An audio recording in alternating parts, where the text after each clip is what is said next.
5 jours après le grave accident de la route de Pierre Palmade, l'enquête avance.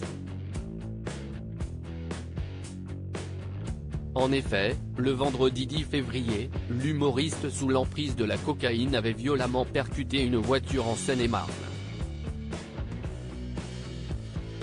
Après l'accident, ces deux passagers avaient pris la fuite, alors que les personnes à l'intérieur de la voiture accidentée étaient évacuées en urgence à l'hôpital.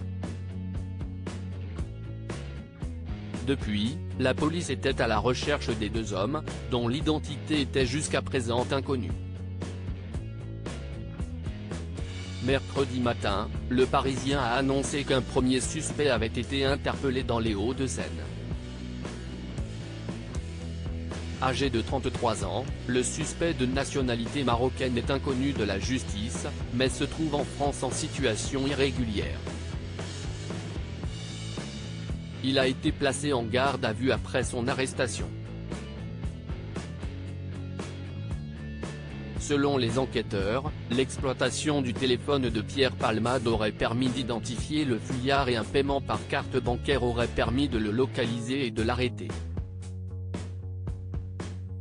Le second passager interpellé dans la même journée, Pierre Palmade, et le premier passager ont été placés en garde à vue dans la matinée.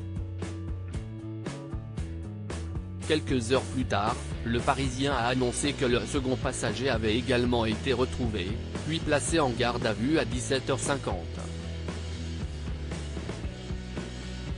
Les deux fuyards sont entendus pour des faits de non-assistance à personne en danger tandis que l'humoriste est interrogé pour homicide et blessures involontaires.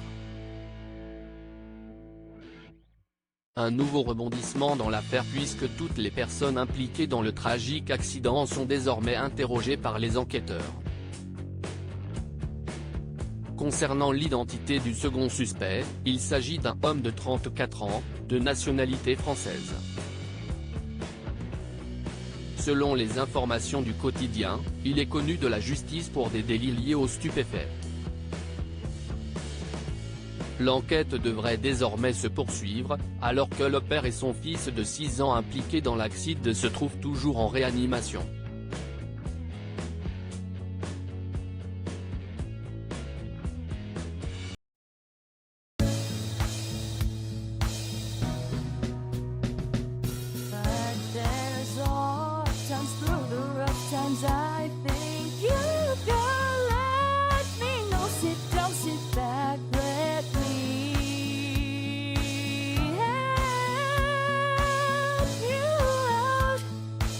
Step, I gotta